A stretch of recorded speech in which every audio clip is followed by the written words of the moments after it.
அமர்ந்து பேசும் மரங்களின் நிழலும் உன்னை கேட்கும் எப்படி சொல்வேன்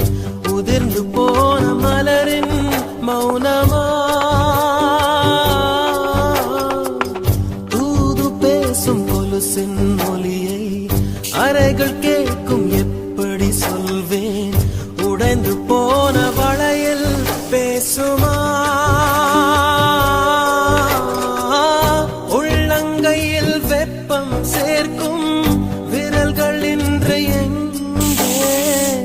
தோளில் சாய்ந்து கதைகள் பேச முகமும் இல்லை இங்கே